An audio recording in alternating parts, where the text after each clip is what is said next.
ராமநாதபுரம் தொகுதியில் பன்னீர்செல்வம் என்ற பெயரில் போட்டியிடும் 5 சுயேட்சை வேட்பாளர்களின் மனுக்கள் ஏற்கப்பட்டிருக்கிறது. விவரங்களை தர இணைகிறார் நம்முடைய செய்தியாளர் பிரபுராவ். வணக்கம். இது பற்றிய முழு தகவலை சொல்லலாம்.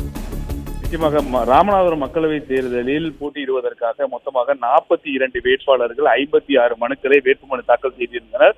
இதில் முன்னாள் முதல்வர் ஓ பன்னீர்செல்வம் உட்பட பன்னீர்செல்வம் என்ற பெயரில் 6 சுயேட்சை வேட்பாளர்கள் வேட்புமனுக்களை தாக்கல் செய்தனர். இந்நிலையில் இந்த வேட்புமனுக்கள் இறுதி செய்யும் பணி தற்போது நடைபெற்று வரும் நிலையில் இதில் முன்னாள் முதல்வர் ஓ பன்னீர்செல்வத்தின் மனு ஏற்கப்பட்டதாக முன்னதாகவே தெரிவிக்கப்பட்டது. அதனை அடுத்து இந்த சுயேட்சைகளாக ஓ பன்னீர்செல்வம் என்ற பெயரில் வேட்புமனுக்கள் தாக்கல் செய்தவர்களில் இதுவரை 5 பேரின் வேட்புமனுக்கள் ஏற்கப்பட்டுள்ளது. குறிப்பாக முன்னாள் முதல்வர் ஓ பன்னீர்செல்வம் உட்பட 4 என மொத்தமாக 5 பன்னீர்செல்வத்தின் வேட்புமனுக்கள் தற்போது வரை ஏற்கப்பட்டுள்ளது. இன்னும் ஒருவரது வேட்புமனுக்கள் மட்டும் பரிசீலனை உள்ளது.